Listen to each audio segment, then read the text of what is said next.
Hello చిచ్చాస్, simple and tasty mutton curry ఎలా చేయాలో చూసారు. మటన్ క్లీన్ చేసి టీ స్పూన్ అంత ఆయిల్, పసుపు, కారం వేసి మొత్తం కుక్కర్ లో పడేసి 6 విజిల్స్ వచ్చినాక ఆఫ్ చేసి పక్కన పెట్టేయండి. 2 ఆనియన్స్, 2 టమాటోస్, 3 చిల్లీస్ కట్ చేసి రెడీగా ఉంచండి. ఇప్పుడు స్టవ్ వెలిగించి మనకు కావాల్సిన స్పైసెస్ చెక్క, లవంగం అండ్ ఇలాచి తీసుకొని ఆయిల్ లో ఫ్రై చేసేయండి.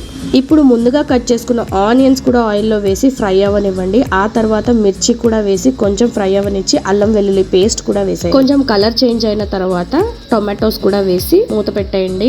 ముందుగా బాయిల్ చేసి ఉంచుకున్న మటన్ ని కూడా యాడ్ చేసి 15 మినిట్స్ వరకు కుక్ అవ్వనివ్వాలి. మేం చేస్తున్న ఈ కర్రీ గుమగుమలకి కర్రీ ఎప్పుడైద్దా అని వెయిట్ చేస్తూ ఉన్నాడు మా అన్నయ్య. ఇదిగో చూడండి, ఇక్కడ ఒక ప్యూర్ వెజిటేరియన్ వచ్చి తొంగి చూస్తుంది అంటే కర్రీ అంత మంచి స్మెల్ వస్తుంది అనమాట. ఇప్పుడు కర్రీలో కొంచెం సాల్ట్ అండ్ కారం కూడా వేసి ఒక 2 to 3 మినిట్స్ వరకు కుక్ అవ్వనివ్వండి. చూస్తుంటేనే ఈ కర్రీ అబ్బా గుమగుమలాడిపోతుంది. అండ్ చూసారా ఎంత మంచిగా ఇది ఉడికిపోయిందో. ఓకే, ఇప్పుడు మన కర్రీకి ఫైనల్ టచ్ కొంచెం కొబ్బరి పొడి అలాగే మటన్ మసాలా కూడా యాడ్ చేసి ఇంకా లాస్ట్ లో కొంచెం కొత్తిమీర యాడ్ చేసుకున్నాక మన కర్రీ రెడీ అయిపోయింది. తింటే అబ్బా అదిరిపోయిందండి. మీ ఇంట్లో మీరు కూడా ట్రై చేసి ఎలా వచ్చిందో చెప్పండి.